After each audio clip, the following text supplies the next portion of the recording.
Okay, so I just did a full viewing of all 49 episodes of Aura Battler Dunbine, or Seisenshi Dunbine in Japanese. Um, as most people know, it was written by Tomino Yoshiyuki, who's the creator of Gundam. This one was done in '84, so it was the same year the Macross Do You Remember Love movie came out, and it was the year before they did Elgheim, and they were, I guess Sunrise was just about to bother Tomino while he was in the middle of Elgheim to do Zeta Gundam, to do a continuation of Gundam, which ended up becoming Zeta Gundam.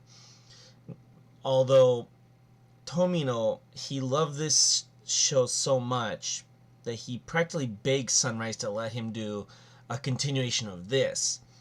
They said no because at the time Dunbine wasn't a very popular series.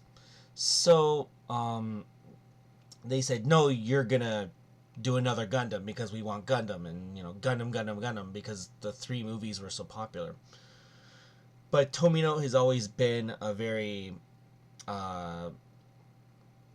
big fan of this particular series, which is why he did two spin-offs of it later. I think it was the new story of Aura Battler Dunbine was one OVA, and then the other one was Rin no Tsubasa, which it Rin no Tsubasa is a totally different thing, but it does kind of connect to what's to the Dunbine universe. But I wanted to talk about Dunbine because I'm sure there are some fan subs, but this is my second time watching through it. I watched it around, I want to say 10 to 12 years ago, but I didn't really understand the story enough back then, and I wanted to rewatch it because, like, knowing later how much Tomino really put his heart into writing the story for this series, and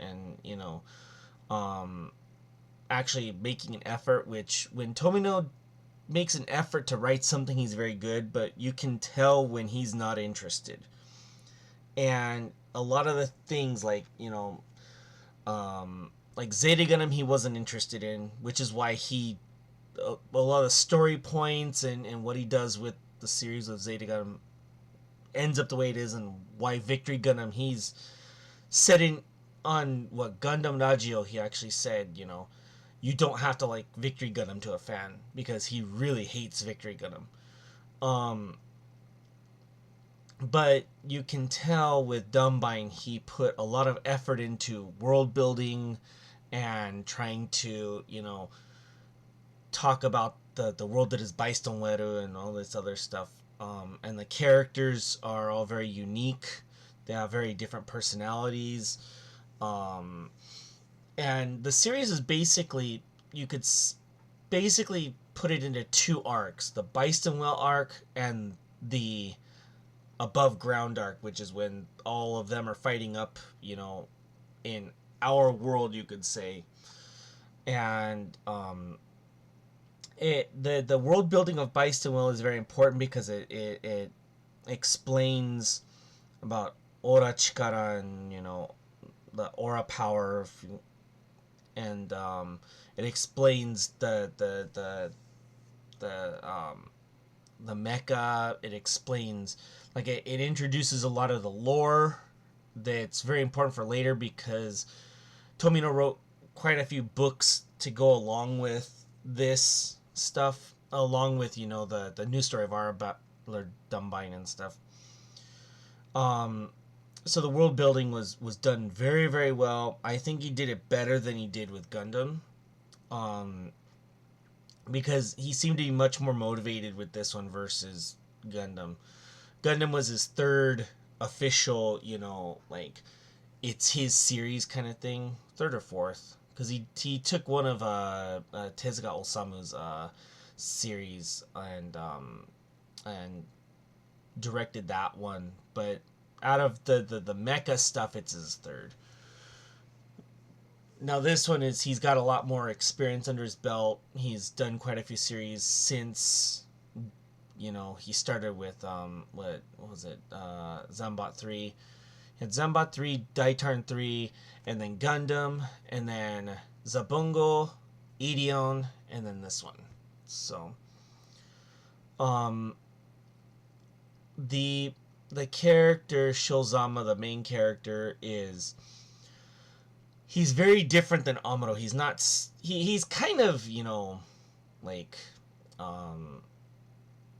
annoying at times, but as you see his character progress, like he's a much better main character than Amuro, I think, because he's not such a baby. He's not a baby, yeah, because Amuro is kind of a baby in the beginning of Gundam, and he gets slapped around by Buraito and stuff, and Sho doesn't have that. He has a bad attitude, but he's not like a big baby. The antagonist, you have Todd Guinness. He's very good. But he's a very, I want to say, one-dimensional character, whereas like Bonbonnings is the much better overall character versus Todd Guinness. But I think that overall, like in general, the character is very well written. And one thing about this series that I didn't pay attention to before, and I noticed this time through, is all the voice actors that are extremely famous in this series. You have Nakahara Shigeru, who did Masato and Dankuga. You have Doi Mika, who did the voice of Maaberu Frozen, and she's the voice actress for Hayase Misa from Macross. Bonbonnings' VA is Hayami Sho, who is, Max Genus from Macross. And then King Kisu, one of the other female characters, is voiced by Takada Yumi. And for people overseas, they would, if they've ever watched Tenchi Muyo in with subtitles, I watch it in Japanese, but if they've ever watched it with subtitles and listened to the Japanese voice of Ayeka, for the old Tenchi Muyo stuff, the last two OVAs, Ryoki 4 and 5, it was a different voice actress because Takada Yumi, I guess, retired. I didn't even expect her voice to be in there. I kind of recognized it at first, and then when I looked at the credits, I'm like, oh wow, kind of thing. So, also the narration, and he also did a lot of the other like little minor bit parts throughout the series was Wakamoto, and he's the voice of Cell in Dragon Ball Z, for most people know. So I was pretty surprised with how good the voice acting was in the series, and the characters, they fit the characters very well, and it's I think when you look at the overall, it's probably one of the best series. Now, the thing that people know about Tomino, I'm gonna just get this out of the way. It's a spoiler. I'm just gonna say now, that because everybody knows Tomino is known for killing off his characters in all of his series. I mean, people think about that from Zeta Gundam, but here in Dunbine is the same thing. He did it in Ideon too. Not so much Elgheim, because Elgheim was not really his series. Nagano Mamoru did most of that. But the difference between, let's say, a Zeta Gundam or a Victory Gundam Tomino or a Hathaway's Flash Tomino and this is that he killed the characters in Victory Gundam just to piss Sunrise off. He killed the characters in Zeta Gundam just to piss Sunrise off, because he wanted to continue Dunbine, they wouldn't let him, and they made him make Zeta Gundam. and he was tired of making Gundam by the time Victory came around, and so that's why you have what happens in Victory Gundam. Whereas this series, even though all the characters basically die at the end, it's very important that they die, because it has to deal with the entire story of like how getting the Aura Battlers and the all the negative energy with the Aura Chikara to remove it from the world. And so even though everybody dies at the end basically, that the reason is there, and it's kind of put in your mind earlier in the series, around the halfway point, I want to say, like right on the time the Billbine comes around. And so Sho makes a promise with the queen who actually gives him Billbine, that they're gonna remove all the Aura Battlers from Earth because they are too dangerous, they cause too much damage, and they just cause a lot of suffering.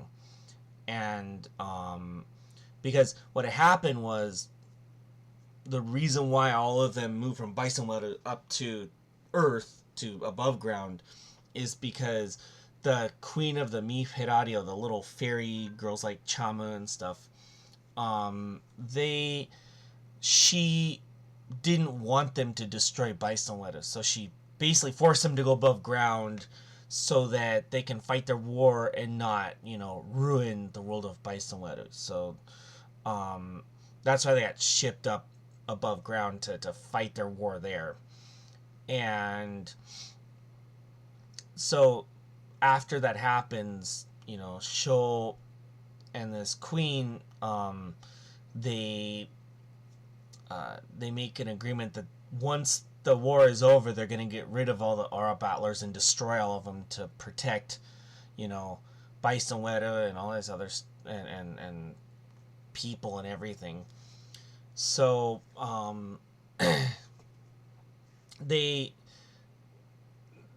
that's basically why the ending has to go the way that it does, is because they needed to get rid of all these things so that the all of the Aura Battlers and everything disappeared from Earth, and they no longer caused trouble for people anymore because they'd already destroyed all of Paris. They killed millions of people in Tokyo when Sho first went up there early in the series. It was just a whole mess. So this was the only possible way that it could end.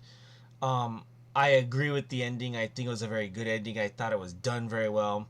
It closed off all of the loopholes. There's no,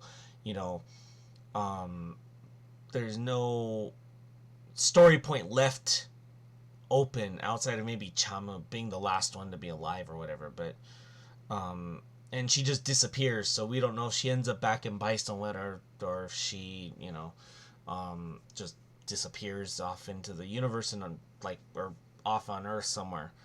But that's not really the important thing. Is that she played her role very well, and to have her be the last one to be alive at the end is actually the best way for it to go. Then the whole thing with the Aura Chikara is when I watched it the first time, I just thought it was kind of another version of New Types from Gundam, but it was actually quite...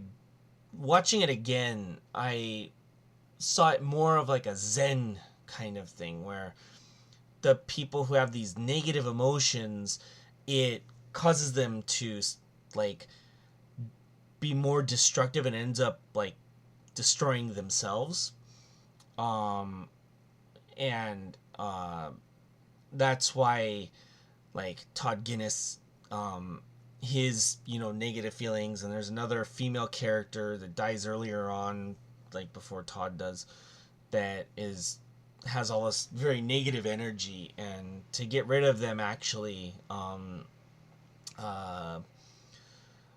it makes sense to the whole, idea of Aura Chikara, and how it's related to them, where you have to maintain a balance, otherwise it can like overpower you, and these negative emotions can take you over and just um, uh, like cause massive amounts of destruction and cause damage to yourself as well, like emotionally and stuff like that. So if you take negative emotions, and in real life, if you take an emotion like negative emotions like anger or something, if you get angry at somebody and you decide, oh, I'm gonna punch this person, then what could happen is that person might have a knife, or if you're in the US, you have a gun, and they might pull it out and shoot and kill you or stab you to death, or there's all these negative repercussions to something like that.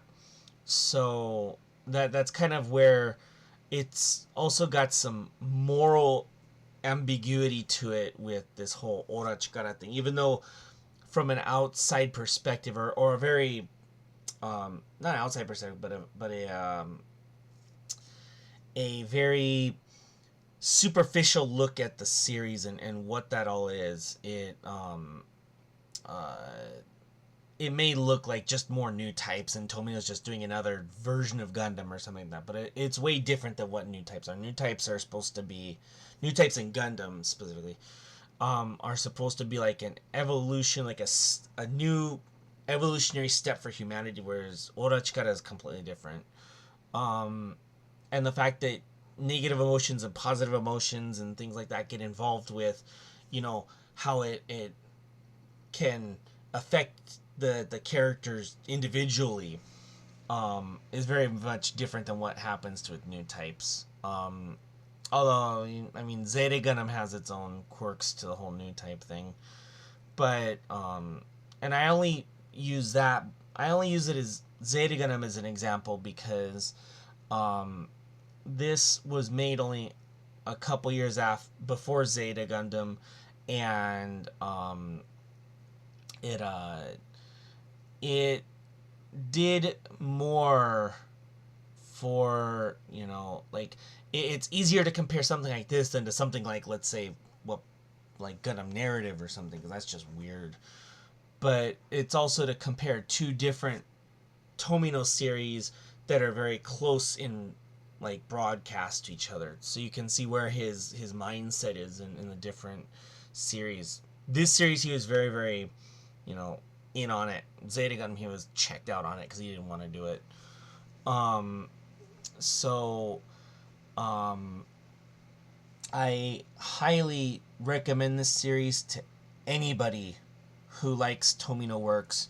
Don't look at the ending as something like that is something you like, because everybody knows Tomino kills all his characters. It's not just meaningless destruction in this series.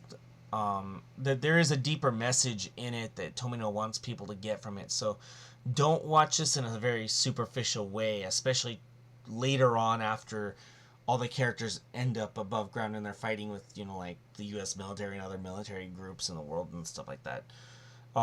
Look at it from a different perspective as they start going deeper into, like, when Sho is getting more powerful, or Todd's getting more powerful with Ora Chikara and stuff. Look at it from a much look deeper at it, because it's a very it's much more interesting to watch the series once you, like, if you really focus on it and you really get into the lore of it. It makes the series a much more enjoyable watch. Even though it is long, it doesn't drag like other series. You could say, like, one series that I think drags quite a bit is the first Macross TV series. As much as I love old Macross, the first TV series has a few episodes that drag. Macross 7 is another series that drags horribly in the middle.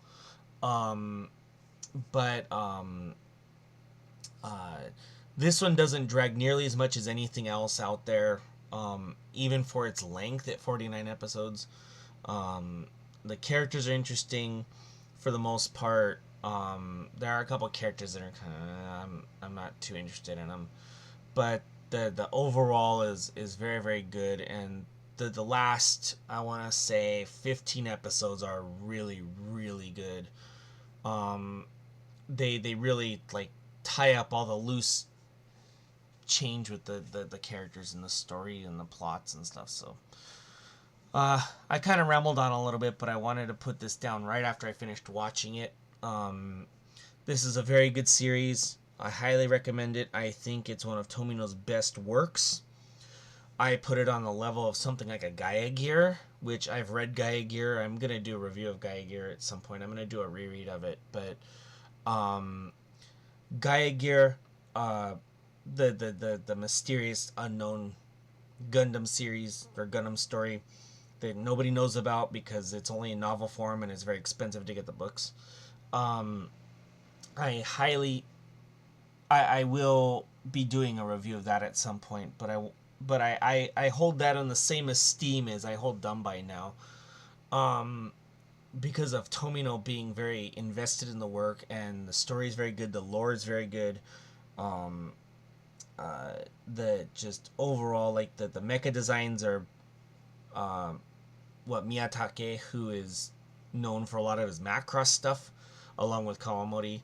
Also, Izubuchi Yutaka, who did, for a lot of other people who know, he did the mecha designs for Gundam 0080, but he's most famous for his character designs in Record of Lodoss War, which I'm going to have to do a review of the books, because the original books of Record of Lodoss War are very, very good. I'm still in the middle of reading them, but they're extremely good. Much better than the TV series or the old OVA. Although the old OVA animation is much better and the music was much better, but I highly recommend this series to anybody who likes fantasy stories, and also people who like big giant robots fighting with actual metal swords and not just, like beam sabers and stuff.